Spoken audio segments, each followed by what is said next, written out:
It's a great, great morning, the first day in heaven when you stroll down the golden avenue. There are mansions left and right, and you thrill to every side, and the saints are always smiling, saying, how do you do? Oh, it's a Amen. Good morning po sa ating lahat. the first Happy day Friday morning. Ito po yung Albert Jong from CBBC Center for Outreach. Ito po yung ministry ng CBBC San Pedro Laguna under the leadership of our pastor, Dr. Ed Lauren Ken. Welcome po sa ating live stream. And bago natin mapakinggan ng mensahe, tayo po muna yung manalangin. Let's bow our heads to prayer. Father in heaven, Lord, we bless you. And thank you, O God, for blessing us with another day, O Lord God, after the good night rest, after your protection, O Lord God. And thank you for this grace wherein we can have another day to glorify you and to honor you, O Lord God. Thank you for giving us this opportunity for us to once again hear and learn from your word. And I pray, O Lord God, that you would bless this morning's lesson. May you speak to each and everyone's heart. May they hear your word. May they receive your instructions, and may they glorify your precious name. And Lord, give us a victory. Prepare us, O Lord God. And I pray that you would forgive us our sins, cleanse us from our unrighteousness. All of these things we ask in Jesus' name we pray. Amen. Okay, let's open our Bibles, please, in the book of Proverbs. Proverbs chapter 23. Proverbs 23 po tayo. Okay. In verse 22. Proverbs 23 in verse 22. Sabi po dito, hearken unto thy father that begat thee, and despise not thy mother when she is old. Hearken unto thy father that begat thee, and despise not thy mother when she is old. And sabi po ng ng Ephesians chapter 6. We go to Ephesians chapter 6 in verse 2. In Ephesians chapter 6 in verse 2. Sabi po dito, honor thy father and mother, which is the first commandment with promise. I like to speak about the subject this morning, honor that has no expiration date.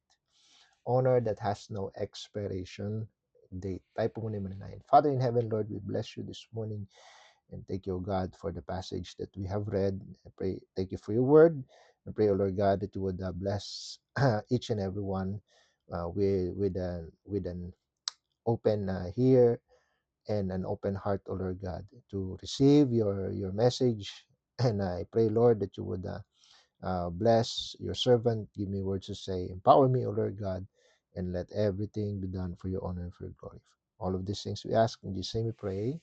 Amen. Honor that has no expiration date. And we are commanded to honor our parents, our father and our mother. No, sabi po ng text natin, hearken unto thy father when she hearken unto thy father that begat thee, no, and forsake not thy mother when she is despise not thy mother when she is old, no. I mean, parents grow old, di ba? And something happens in every family kapag yung pinaka no that was once were the strongest in the family becomes weak, di ba? Maaring nagsisimula yan sa pagiging malimutin, di ba? Or nahihirapan ng gumalaw, nahihirapan ng kumilos, may mga sakit-sakit na sa katawan, and then suddenly magugulat ka lang, meron ng diagnosis ang doktor matapos siyang matumba matumba sa matumba isang umaga, di ba? And kumbaga dumadating talaga yung panahon na yon. Amen? And pag dumating yung time na yon, ang nagugulat na lang tayo na hindi natin alam po anong gagawin, di ba? And so nandito yung sinasabi ng verse natin, no, that hearken unto thy father that begat thee and despise not thy mother, no. Is hindi lang yung mother but the dynamic here is parents. when they are old na. And here you have kumbaga two commands, na kumbaga you have your whole lifetime to obey them. Okay? And kapag dumating yung time na yon, na itetest tayo itetest uh, tayo ng ganitong command, and na di-discover natin na hindi tayo ganoon ka-ready, 'di ba? I mean, maraming kumbaga maraming pagkakataon na kung saan na-provide natin ang pangangailangan, 'di ba? Bawat reseta na bibili natin, 'di ba? Bawat hingi, na pagbibigyan natin, but when was the last time na kung saan nag heart to heart kayo ng parents ninyo, 'di ba? Nung binisita mo siya, madalas nga nangyayari ngayon sa dynamic ng mga family, ang responsibility sa pagtingin sa mga matatanda is pinagpapasa-pasahan sa mga magkakapatid, 'di ba? Para maging fair, 'di ba? Pero ang nangyayari is they've been doing it out of obligation, 'di ba? And pag dumating yung time na pag meron pang time's up. Ano, pag dumating yung point na, time's up na, alis na lang kaagad. So, hindi talaga gano'n ano, it's done out of obligation. Amen? And then, yung pang nag-iisip, na paano ko i-a-apply ito kapag yung parents ko ay, alam mo yun, hindi naging maganda yung aking childhood with my parents. But hindi nyo ba kumbaga, nakakaligtaan nating i-realize, mga kapatid, that when God wrote the commandment for us to honor our father and our mothers, hindi siya oblivious dun sa maaring mangyaring future mo or maaring mangyari sa buhay mo, right? Alam ng Panginoon. Hindi ibig sabihin na, magsusulat ko yung command na honor thy father and my mother while siya ay nakapiring sa mata, na kumbaga, hindi naman mangyayari na all of the parents will be great, all of the parents will be good, all of their will be good to their children, they will be great parents, they will be great influence, that there will be no abusers, there will be no drunkards, there will be no alam mo yun, and all those negative things. And yet, here's the Bible still commanding the thing, and it comes from the mind of an all-knowing God. Nung sinabi ng First Timothy chapter 5, no, sinabi pa nga dito sa First Timothy chapter 5, First Timothy chapter 5 in verse 4. Ano sabi po dito? But if any widow have children or nephews, let them learn first to show piety at home, and sabi dyan, and to requite their parents. No, requite means to return the favor. For that is good and acceptable before God. No? So, requiting meaning returning the favor, di ba? And then sasabihin naman natin, what favor? 'Di ba? What favor kung saan but still kinumand ito ng Bible. Kasi honoring a parent is not optional, mga kapatid. Kapag convenient lang. It's commanded, at lalo yang natitest when it's costly for us to obey. 'Di ba? Ano sabi ng Psalm 71? Psalm 71 in verse 9. Psalm chapter 71 in verse 9. No, sabi po dito, cast me not off in the time of old age, forsake me not when my strength faileth. Amen. This is the prayer of every aging parent. Amen.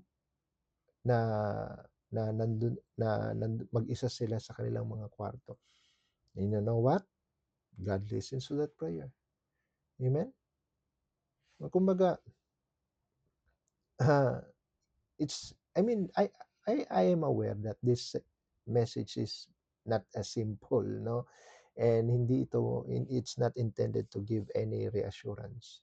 Pero what this message will try to do, mga kapatid, is to give ano some some clarifications sa tatlong bagay, no? Three things na kailangan ma-understand natin deeply about honoring an aging parent, 'di ba? At yun yung, I'm not trying to be sentimental, but rather point us back or bring us back to what honor really means. Honoring your parents really means. Na kumbaga, it's an honor that, no, gaya ng sinabi ng title, it has no expiration date.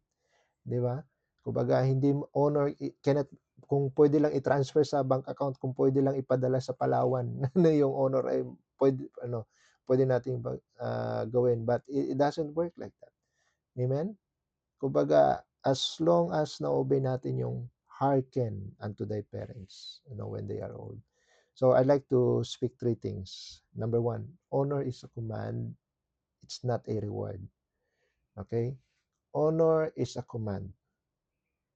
No, it's never a reward. Nung sinabi ng Exodus 20 dun sa Ten Commandments, honor thy father and thy mother, hindi nag-survey ang Panginoon. Ano kaya ang magiging ugali ng mga parents in the future? No, hindi nagbigay ng there's no fine print conditions. Hello. Kumbaga, the these commands, mga kapatid, won't wait for the parent na maging deserving. No, it's that command is already in force. Amen. Kaya nga, hindi ibig sabihin na may failure ang parent na maka-cancel na yung instruction para sa mga anak. Kasi kahit ang Panginoon mismo, look at Mark chapter 15. Sorry, Matthew chapter 15. Matthew chapter 15 in verse 4. Matthew 15 in verse 4, sabi dito, for God commanded, no, in red letter po yan sa Bible niyo, for God commanded saying, honor thy father and mother, and he that curseth father or mother, let him die the death. Di ba? So, nagbigay ba ng conditions ang commandment na yon? Tayo lang po nag-i-impose, no? It's only us, yung mga anak ang nag-i-impose ng condition. Whereas, kung marirealize lang sana natin that if we put conditions into honoring, it's just, kumbaga, it's just disobedience. Amen? Kasi may commandment ng Panginoon eh. And kung magbibigay tayo magbibigay tayo ng excuse, or i-justify natin, di ba? But no matter what justification we do, it's still disobedience. Amen? Whereas, anong sabi ng Ephesians 6? It's the first commandment with a promise. Amen? And again, walang conditions, no? Now, there are wounds, of course. Amen? May mga sensitive na mga experiences. But the question still is obedience. Amen? Whether they deserve it or not, can you obey the command? Amen? Kasi nga, number one, to honor is a command, never a reward. Number two, mabilis lang tayo kasi late po ako. Number two, heartfelt presence speaks what provision cannot. Amen? Heartfelt presence speaks what provision cannot. Meron tayong let's look at Mark chapter 7. So merong passage dito.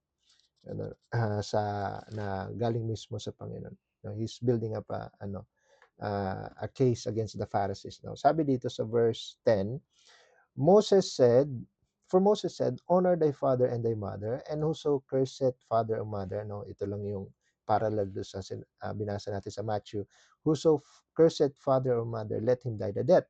But ye say, sabi ng verse 11, ito yung sinasabi ng mga Pharisees, if a man shall say to his father or mother, it is korban, or kumbaga, that is to say, a gift, all right, by whatsoever thou mightest profited by me, he shall be free.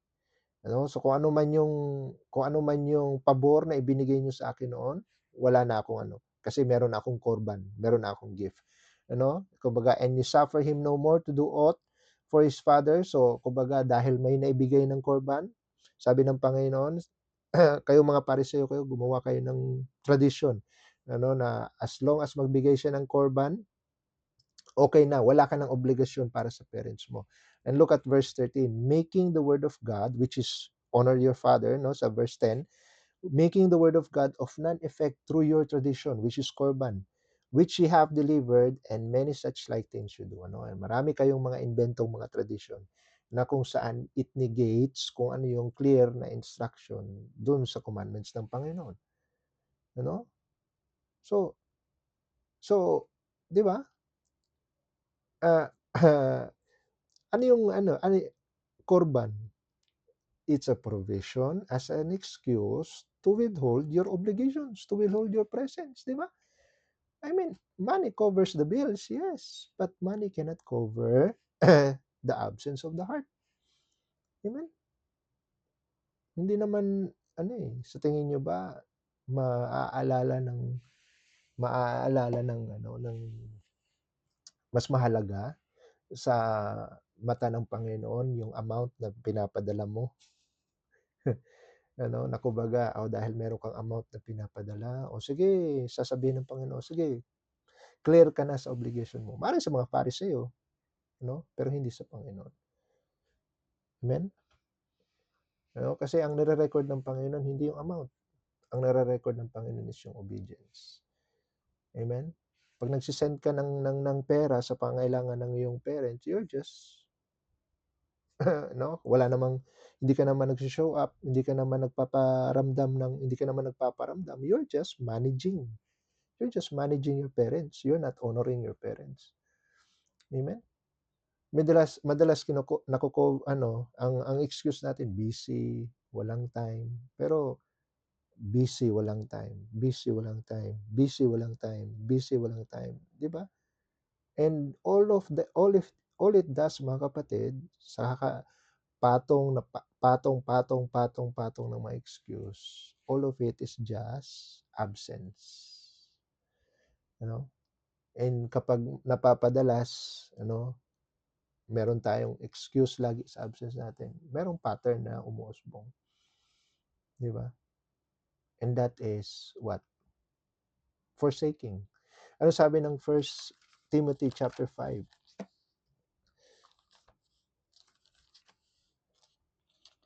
1 Timothy chapter 5, look at verse 8.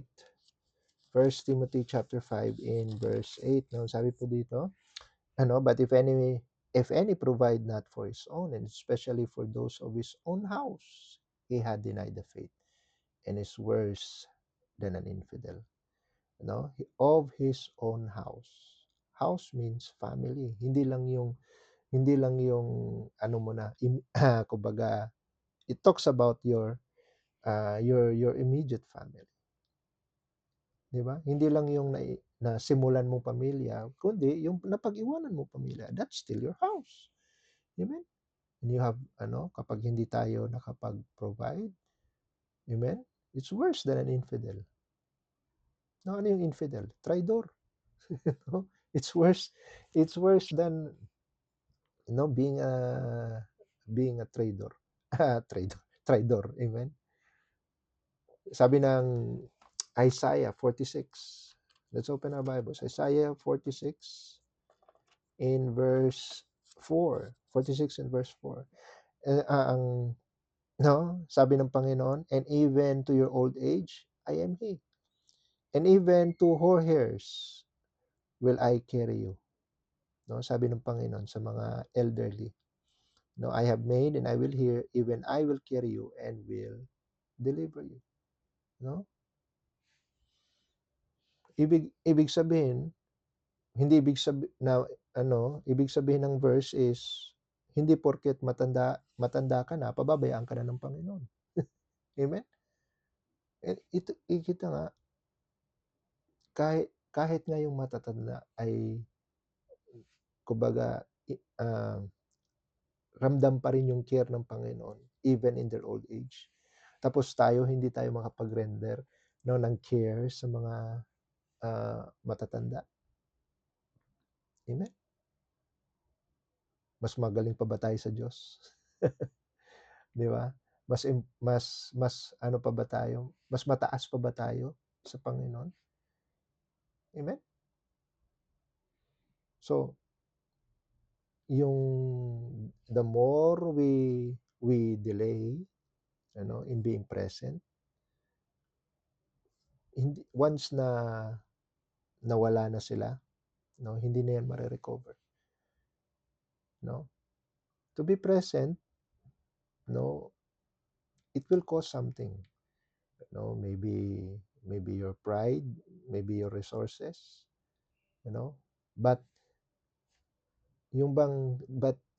what you sacrifice, mga kapatid, that's what makes it honor. Amen? Kasi meron kang give up. Meron kang sinacrifice. So number 1, honor is a command, never a reward. Number 2, heartfelt presence speaks what provision cannot. Number 3, the last. So, concerning sa verse natin, hearken unto thy father that begat thee, and despise not thy mother when she is old. So that verse, mga kapatid, point number 3, hearkening completes the honor that the verse demands. Amen? Yes, may command. And how do you complete that command? By hearkening. Amen? Hearkening means intentional listening. Sabi ng Leviticus, listening with the intention to obey. Sabi ng Leviticus chapter 19 in verse 32. Sabi dito sa verse 32?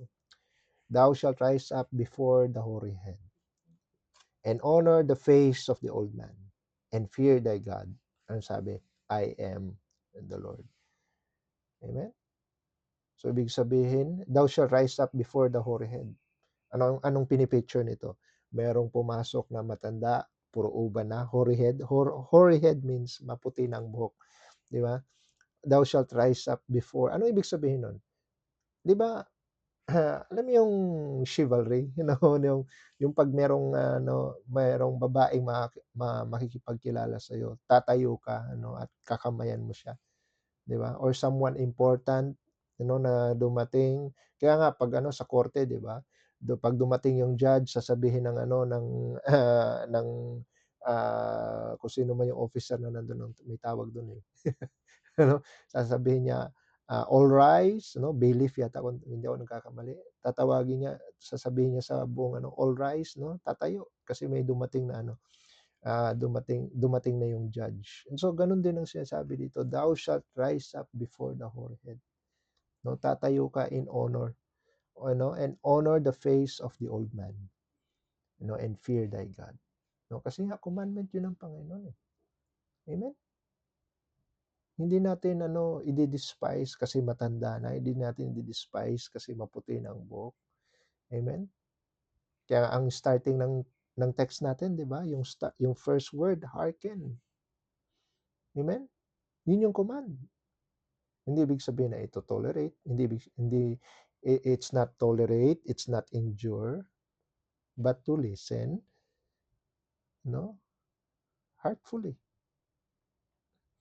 Kasi nga, yung minsan hindi na natin pinapakinggan yung kanilang sinasabi, but what they are saying, mga kapatid, is a live out experience.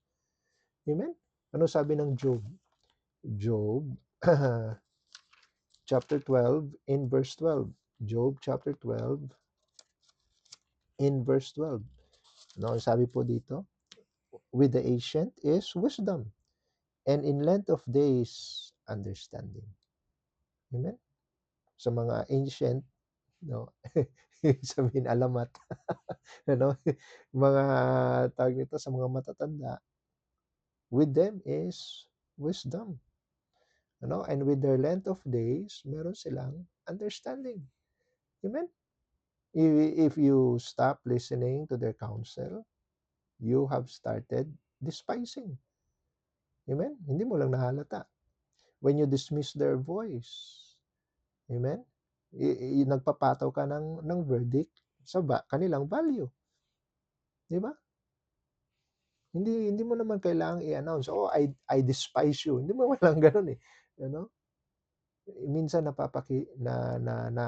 napapakita mo yan kapag, alam mo yun, you're just half listening, or alam mo yun, yung nag-walk out ka. Amen? No, look at Solomon and how he honored Bathsheba, his mother. First Kings, let's look at this example. First Kings chapter 2. First Kings chapter 2, look at verse 19. Chapter 2 in verse 19, sabi niya, Bathsheba, the mother of Solomon, therefore went unto King Solomon to speak unto him for Adonijah. And the king rose up to meet her, diba? And bowed himself unto her, and sat down on his throne, and caused a seat to be set for the king's mother, and she sat on his right hand. Hello? Pumasok yung mother. He rose up from the throne. Amen? And gave her a seat next to her para mapakinggan yung kanyang advice. You see? No, kaya nga kung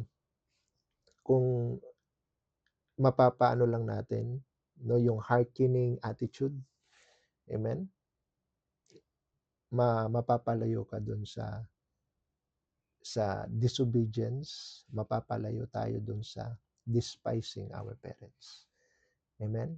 And so that's why it completes the honor na hinihingi ng verse sa atin. Amen? So number 1, honor is a command, never a reward. Number 2, heartfelt presence speaks what provision cannot. Amen? And number 3, hearkening completes the honor that the verse demands. Amen?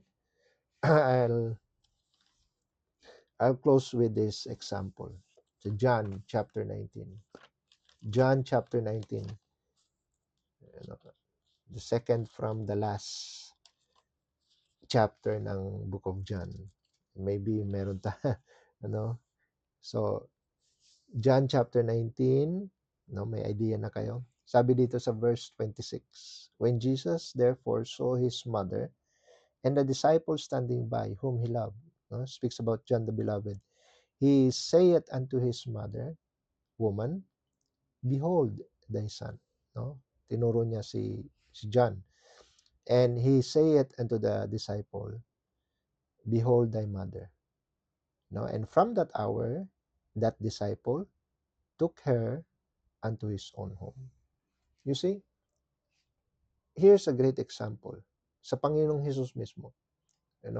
In the final moments of his life,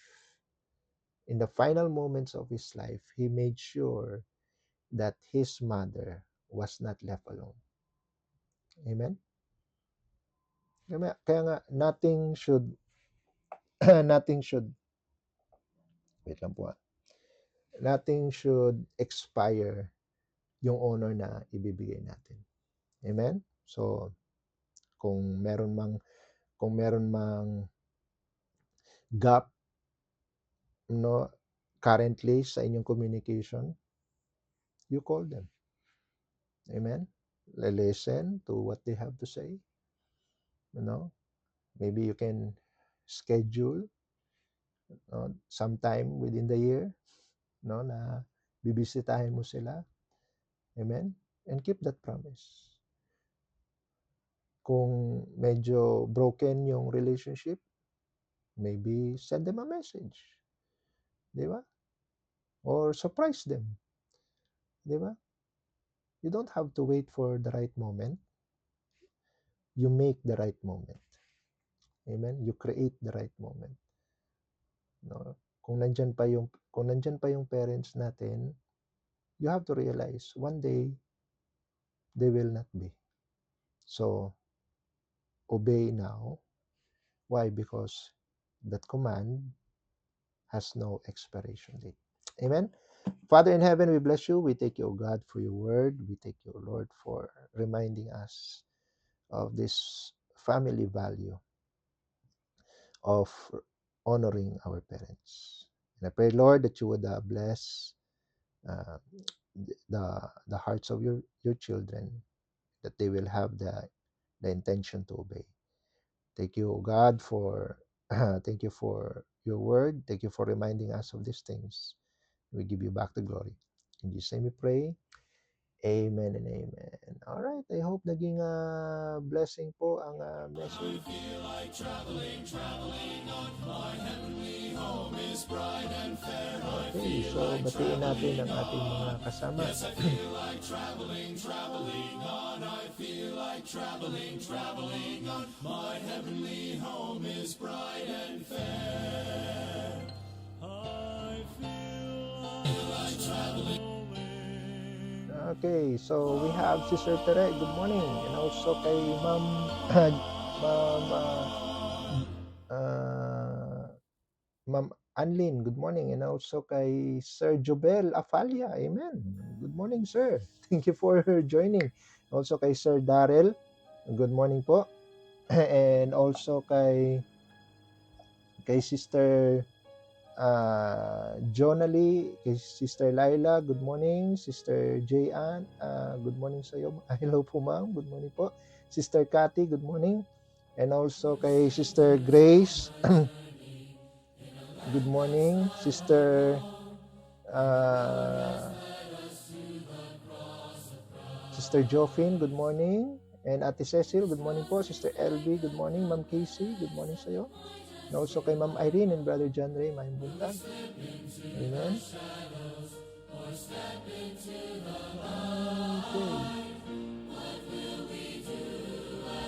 Also kay Sir Eric Dean Salta, good morning. Sir Rodney Gascon, good morning. And also kay Sir Jason Arroy, good morning. Sister Barbie, good morning. And also kay Sister Evelyn, good morning. Kay Ma'am Chuwale Ibagfay, amen, good morning po. Alright, so dyan po nagtatapos ang ating morning devotion. Thank you po for listening. Magkita-kita po tayo sa Friday for our next morning devotion. And again, MWF lamang po itong programa po natin para sa mga bago. Okay, members, magkita-kita tayo sa bukas. No? Let's pray for our saturation. This coming Sunday, nawa bigyan tayo ng magandang panahon ng Panginoon. At makapag-saturation po tayo in preparation for our anniversary. Amen? Brethren, please pray for us, mga listeners po natin na wala po dito sa Singapore. Please pray for us for our upcoming anniversary. Okay? So with that, tayo po ay magwakas po sa panalangin. Let's bow heads and pray. Father in heaven, Lord, we bless you.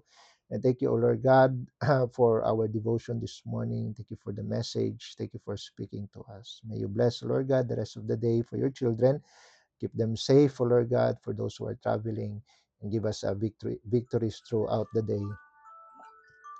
And also, Lord God, I pray that you would bless our saturation this coming Sunday, O Lord God. I pray, O Lord God, for revival this coming weekend. May you once again steer the hearts of your people. Continue to bless the outreach, O Lord God. Thank you for your faithfulness to us. And I pray for our pastor. We continue to bless him with good health, wisdom, O Lord God, in his leadership for San Pedro, for its missions and outreaches. Lord, again, thank you for this live stream program. And thank you for the privilege. We give you back all the glory. In Jesus' name we pray. Amen and amen. All right. Thank you for joining. God bless you all. We are dismissed.